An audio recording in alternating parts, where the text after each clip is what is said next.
This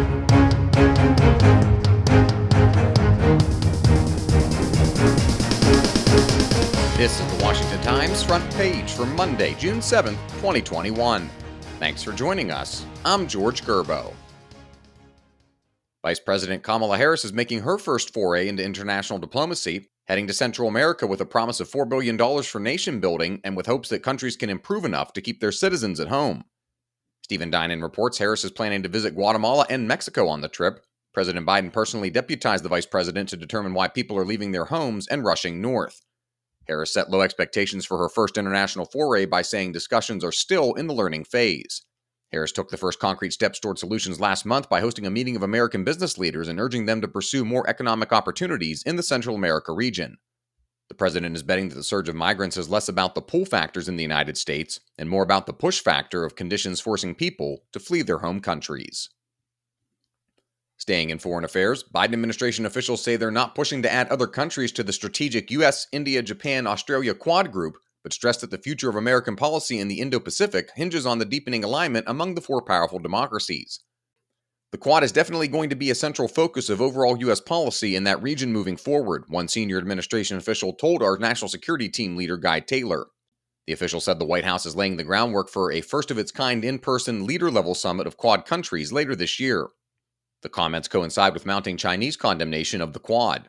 That's amid speculation the U.S. is seeking to establish an informal Quad Plus to generate strategic buy-in from smaller nations on China's periphery, including South Korea, the Philippines, Singapore, and Malaysia. And let's stay with foreign affairs for one more story. Members of Congress and other advocates say plans to help interpreters and other Afghans who helped U.S. troops during the war in Afghanistan make it out of the country are mired in inaction. Joseph Clark reports the State Department is sitting on a backlog of nearly 18,000 applications for special immigrant visas for Afghan collaborators who feared deadly retaliation from the Taliban. President Biden's deadline for the withdrawal of U.S. troops from Afghanistan is September 11th. The State Department says the approval process is necessarily methodic to thoroughly vet applicants for fraud, including potential risks to national security.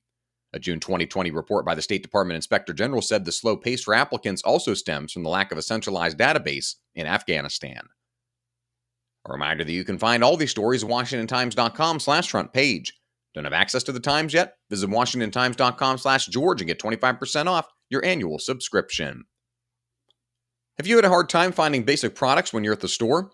Global supply chain disruptions caused by the COVID-19 pandemic have created shortages of computer chips, lumber, and many other products in the U.S., and have forced companies to make fundamental changes in how they operate to keep up with rebounding consumer demand. Dave Boyer reports the pandemic hit a variety of industries that have been cutting back on inventories for years to lower costs. The practice, known as just-in-time inventory management, exacerbated worldwide shortages when the public health crisis forced factories to shut down, workers to stay home, and shipping to slacken.